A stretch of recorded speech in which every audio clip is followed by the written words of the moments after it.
नमस्कार दोस्तों, हमारे लॉर्ड कृष्णा भजन चैनल पर आप सभी का स्वागत है। मैं हूं आपकी दोस्त सविता। दोस्तों, आज हम श्रीमद् भगवत गीता का अक्षर ब्रह्म योग नामक 8वां अध्याय लेकर प्रस्तुत हुए हैं। इस अध्याय में भगवान श्री कृष्ण अर्जुन को ब्रह्म, अध्यात्म, कर्म, अधिभूत, अधिदैव और अधियज्ञ आदि के विषय में ज्ञान देते हैं। तो दोस्तों, यदि आपने अभी तक हमारे चैनल को सब्सक्राइब नहीं किया है तो प्लीज़ हमारे चैनल को सब्सक्राइब और लाइक ज़रूर करें। तो चलिए दोस्तों, शुरू करते हैं श्रीमद् भगवत गीता का 8वां अध्याय। श्रीमद् भगवत गीता के 8वें अध्याय का महात्म्य। भगवान शिव कहते हैं, देवी, अब 8वें अध्याय का महात्म्य सुनो। उसके सुनने से तुम्हें बड़ी प्रसन्नता होगी। लक्ष्मी जी के पूछने पर भगवान विष्णु ने उन्हें इस प्रकार अष्टम अध्याय का महात्म्य बतलाया था। दक्षिण में आमर्दकपुर नामक एक प्रसिद्ध नगर है। वहाँ भावशर्मा नामक एक ब्राह्मण रहता था, जिसने वैश्या को पत्नी बनाकर रखा था। वह मांस खाता, मदिरा पीता, श्रेष्ठ पुरुषों का धन चुराता, पराई स्त्री से व्यभिचार करता और शिकार खेलने में दिलचस्पी रखता था। वह बड़े भयानक स्वभाव का था और मन में बड़े बड़े हौसले रखता था। एक दिन मदिरा पीने वालों का समाज जुटा था। उसमें भावशर्मा ने भरपेट ताड़ी पी, खूब गले तक उसे चढ़ाया। अतः अजीर्ण से अत्यंत पीड़ित होकर वह पापात्मा कालवश मर गया और बहुत बड़ा ताड़ का वृक्ष हुआ। उसकी घनी और ठंडी छाया का आश्रय लेकर ब्रह्म राक्षस भाव को प्राप्त हुए कोई पति पत्नी वहाँ रहा करते थे। उनके पूर्व जन्म की घटना इस प्रकार है। एक कुशीबल नामक ब्राह्मण था, जो वेद वेदांग के तत्वों का ज्ञाता, संपूर्ण शास्त्रों के अर्थ का विशेषज्ञ और सदाचारी था। उसकी स्त्री का नाम कुमति था। वह बड़े खोटे विचार की थी। वह ब्राह्मण विद्वान होने पर भी अत्यंत लोभवश अपनी स्त्री के साथ प्रतिदिन भैंस, कालपुरुष और घोड़े आदि बड़े दानों को ग्रहण किया करता था, परंतु दूसरे ब्राह्मणों को दान में मिली हुई कौड़ी भी नहीं देता था। वे ही दोनों पति पत्नी कालवश मृत्यु को प्राप्त होकर ब्रह्म राक्षस हुए। वे भूख और प्यास से पीड़ित हो इस पृथ्वी पर घूमते हुए उसी ताड़ वृक्ष के पास आए और उसके मूल भाग में विश्राम करने लगे। इसके बाद पत्नी ने पति से पूछा, नाथ, हम लोगों का यह महान दुख कैसे दूर होगा तथा इस राक्षस योनि से किस प्रकार हम दोनों की मुक्ति होगी? तब उस ब्राह्मण ने कहा, ब्रह्म विद्या के उपदेश, अध्यात्म तत्व के विचार और कर्म विधि के ज्ञान बिना किस प्रकार संकट से छुटकारा मिल सकता है? यह सुनकर पत्नी ने पूछा, किम तत् ब्रह्म, किम अध्यात्मम, किम कर्म पुरुषोत्तम? अर्थात पुरुषोत्तम, वह ब्रह्म क्या है, अध्यात्म क्या है और कर्म कौन सा है? उसकी पत्नी के इतना कहते ही जो आश्चर्य की घटना घटित हुई उसको सुनो। उपर्युक्त वाक्य गीता के 8वें अध्याय का आधा श्लोक था। उसके श्रवण से वह वृक्ष उस समय ताड़ के रूप को त्याग कर भावशर्मा नामक ब्राह्मण हो गया। तत्काल ज्ञान होने से विशुद्ध चित्त होकर वह पाप के चोले से मुक्त हो गया तथा उस आधे श्लोक के ही महात्म्य से वे पति पत्नी भी मुक्त हो गए। उनके मुख से दैवात ही 8वें अध्याय का आधा श्लोक निकल पड़ा था। तदनंतर आकाश से एक दिव्य विमान आया और वे दोनों पति पत्नी उस विमान पर आरूढ़ होकर स्वर्गलोक को चले गए। वहाँ का यह सारा वृत्तांत अत्यंत आश्चर्यजनक था। उसके बाद उस बुद्धिमान ब्राह्मण भावशर्मा ने आदरपूर्वक उस आधे श्लोक को लिखा और देव देव जनार्दन की आराधना करने की इच्छा से वह मुक्तिदायिनी काशीपुरी में चला गया। वहाँ उस उदार बुद्धि वाले ब्राह्मण ने भारी तपस्या आरंभ की। उसी समय क्षीर सागर की कन्या भगवती लक्ष्मी ने हाथ जोड़कर देवताओं के भी देवता जगतपति जनार्दन से पूछा, नाथ, आप सहसा नींद त्याग कर खड़े क्यों हो गए?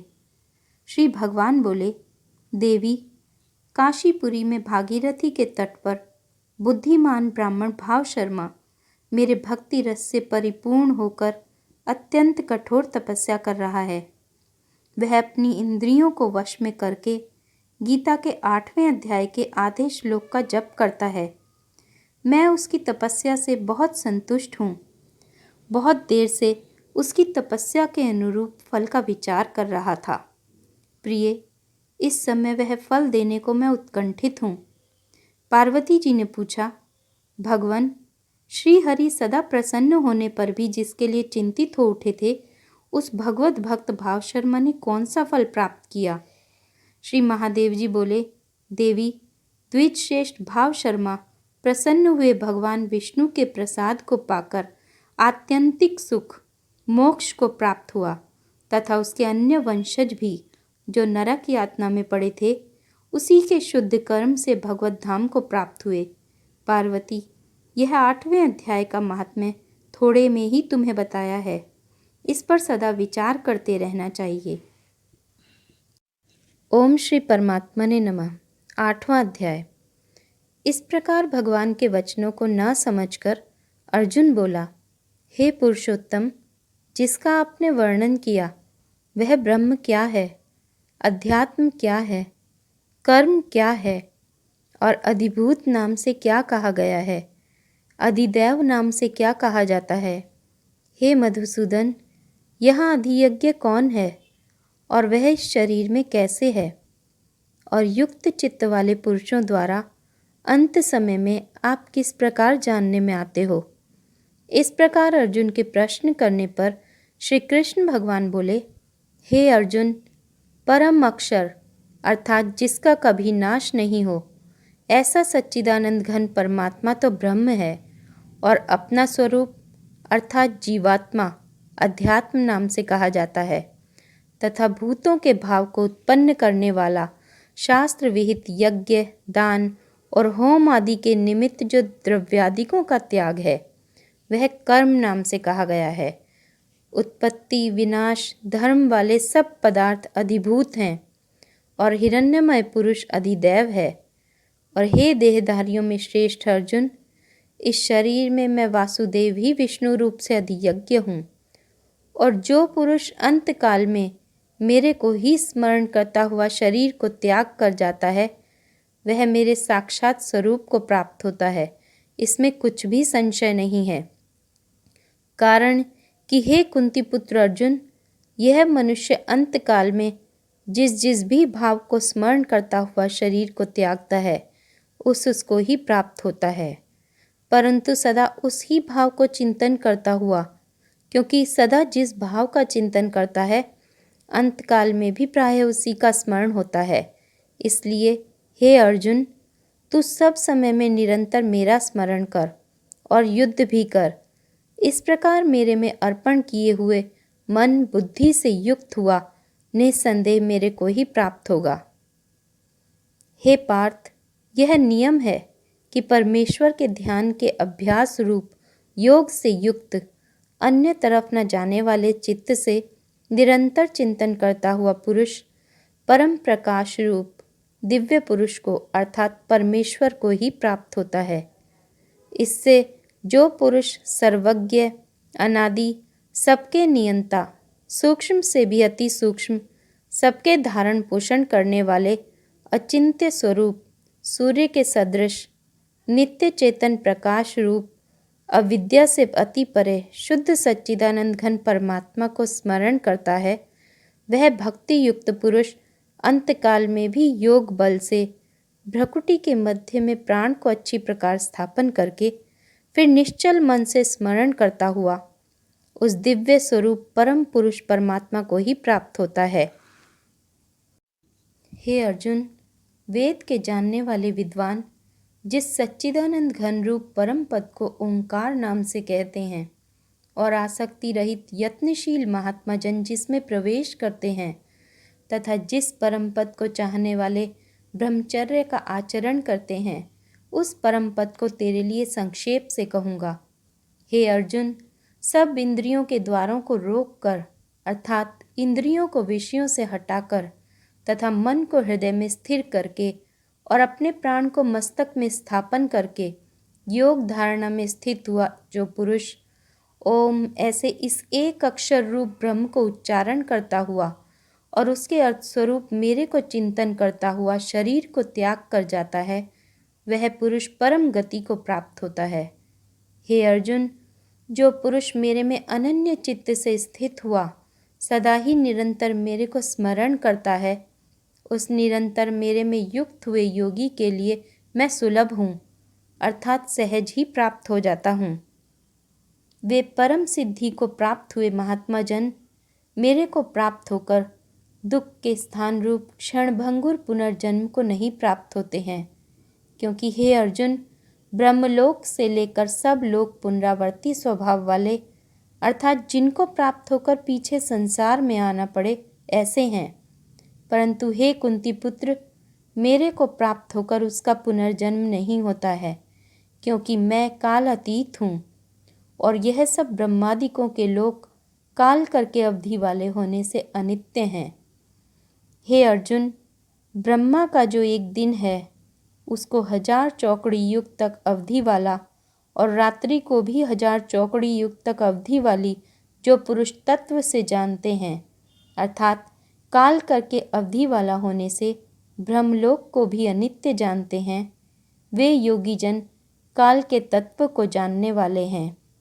इसलिए वे यह भी जानते हैं कि संपूर्ण दृश्य मात्र भूतगण ब्रह्मा के दिन के प्रवेश काल में अव्यक्त से अर्थात ब्रह्मा के सूक्ष्म शरीर से उत्पन्न होते हैं और ब्रह्मा की रात्रि के प्रवेश काल में उस अव्यक्त नामक ब्रह्मा के सूक्ष्म शरीर में ही लय होते हैं।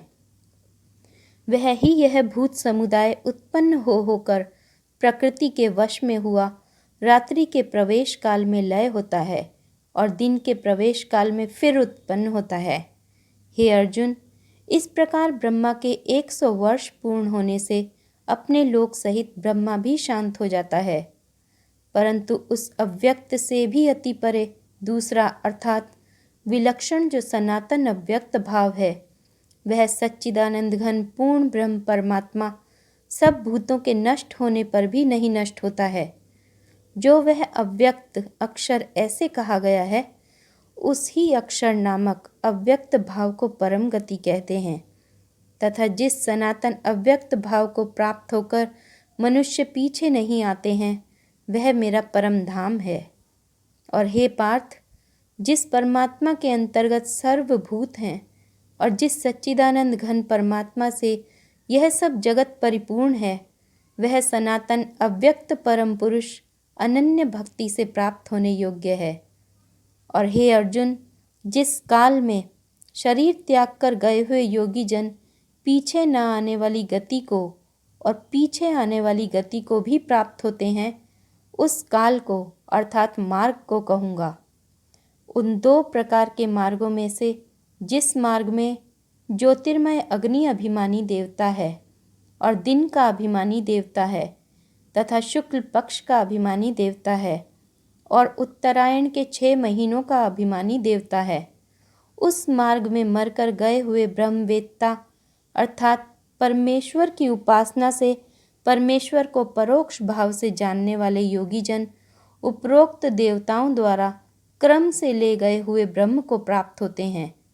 जिस मार्ग में धूमाभिमानी देवता है और रात्रि अभिमानी देवता है तथा कृष्ण पक्ष का अभिमानी देवता है और दक्षिणायन के 6 महीनों का अभिमानी देवता है, उस मार्ग में मरकर गया हुआ सकाम कर्म योगी उपरोक्त देवताओं द्वारा क्रम से ले गया हुआ चंद्रमा की ज्योति को प्राप्त होकर स्वर्ग में अपने शुभ कर्मों का फल भोगकर पीछे आता है।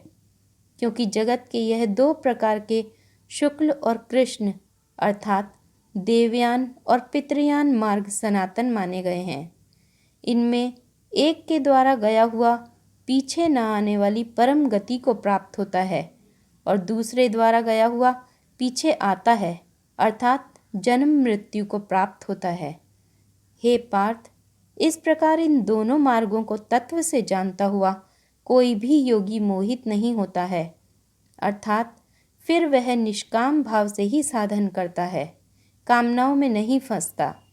इस कारण हे अर्जुन, तू सब काल में समत्व बुद्धि रूप योग से युक्त हो, अर्थात निरंतर मेरी प्राप्ति के लिए साधन करने वाला हो, क्योंकि योगी पुरुष इस रहस्य को तत्व से जानकर वेदों के पढ़ने में तथा यज्ञ तप और दानादिकों के करने में जो पुण्य फल कहा है, उस सब को निस्संदेह उल्लंघन कर जाता है और सनातन परम पद को प्राप्त होता है।